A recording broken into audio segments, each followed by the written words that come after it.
حاجة اللي غنشوفوها اليوم في هذا الفيديو هي لا بارتي اونتيير. لا بارتي اونتيير ديال نومبر ريال اكس اي لو نومبر ريلاتيف اونتيير. لا بارتي اونتيير ديال واحد العدد اللي حقيقي اكس هو واحد العدد كيكون نسبي، يعني كينتمي للزد، كينتمي لمجموعة زد. كما قلنا في الاول المجموعة زد يعني بحال ناقص واحد، زوج، ثلاثة، خمسة، ستة، ناقص زوج، ناقص ربعة. كيفيريفي اللي كيحقق لينا هاد المتراجح هادي.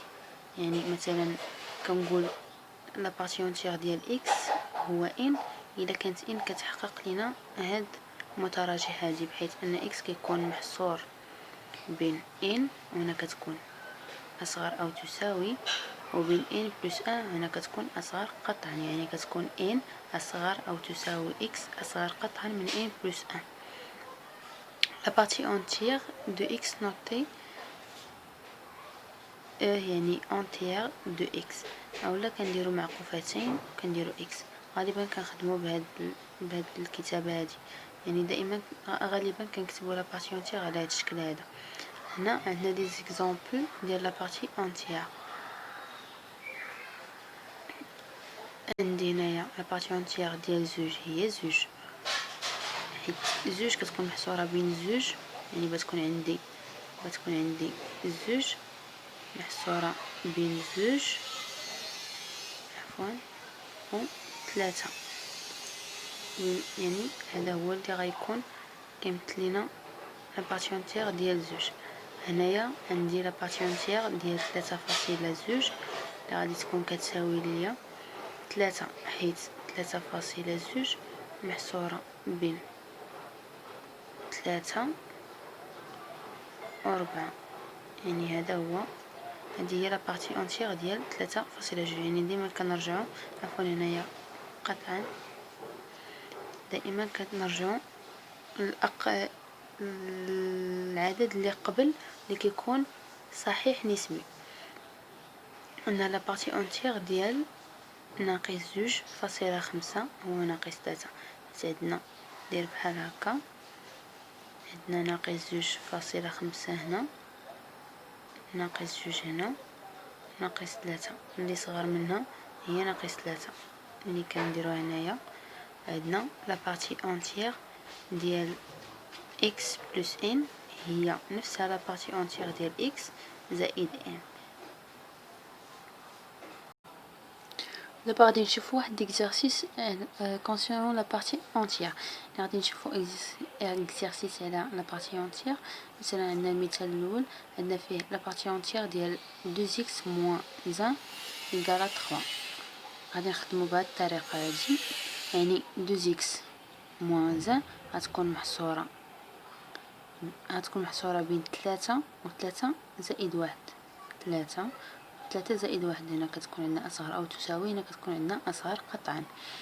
يعني 2x غادي تكون محصورة بين 4، يعني غنزيد واحد هنا وواحد هنا وواحد هنا، غتولي عندي هنايا 2x محصورة بين 4 و 5، يعني x غادي تكون محصورة بين 2 و 5 على 2. هذا هو المجال ديال لي زيكس اللي عندنا، اللي بتكون عندنا 2 داخله و 5 على 2 خارجه. بالنسبه للمثال الثاني عندنا 2 في لا بارتي اونتيير ديال 2x موان 1 إيكالا 1، يعني لا بارتي اونتيير ديال 2x موان 1 إيكالا 1 دومي، يعني واحده مقسومه على 2. حيت انا عندي مضروبه في 2 غادي ناخذ هاد واحد ونقسم لا بارتي اونتيير ديال 2x موان 1 غتولي كتساوي ليا 1 على 2، يعني ان دومي. نتاش غناخد هاد واحد ونقسمها على 2 باش تبقى لي غير لا بارتي اونتيير ديال 2x موان 1 هنايا. غادي تعطيني مجموعه فارغه. علاش؟ حيت هنا قبيله قلنا بلي لا بارتي اونتيير ديال شي حاجه دائما كيخص هذاك العدد اللي تعطينا يكون كينتمي لينا للزد، اي خصو يكون عدد صحيح نسبي، يعني ما يكونش هذا ما كينتميش للزيد وانما كينتمي لك اعداد لا جذريه، يعني غادي نديرو مجموعه فارغه. عندنا لا بارتي ليكزامبل الثالث، عندنا لا بارتي اونتيير ديال 5 ديال جذر 5 عفوا كيساوي 2، حيت عندنا جذر 5 كتكون محصوره بين 2 وبين 2 بلس 1، يعني محصوره بين 2 و 3. وكما كتعرفوا بلي جذر 5 كيساوي لنا 2 فاصلة شي حاجه، وحنا دائما كنرجعوا اقرب وحده اللي هي 2. دابا غادي نشوفوا اخر حاجه غادي نشوفوها في هاد لا فيديو هي البروبريتي ديال لا بارتي اونتيير. عندنا اول حاجه عندنا لا بارتي اونتيير اي اونيك دون زد، يعني ما يمكنش نلقاو بزاف دي بارتي اونتيير ديال اكس في زد. ثاني حاجه عندنا لا بارتي اونتيير ديال اكس كتساوي اكس، يعني بحيث ان اكس ضروري خصو يكون كينتمي للزد. عندنا لا بارتي اونتيير ديال اكس كتساوي لنا ناقص لا بارتي اونتيير ديال اكس ناقص 1، بحيث ان اكس خصها تكون كبر اولا كتساوي لنا الصفر. عندنا لا بارتي اونتيير ديال اكس دائما كتكون محصوره بين اكس و اكس بلس 1، يعني هنا كتكون اصغر او تساوي، هنا كتكون اصغر قطعا.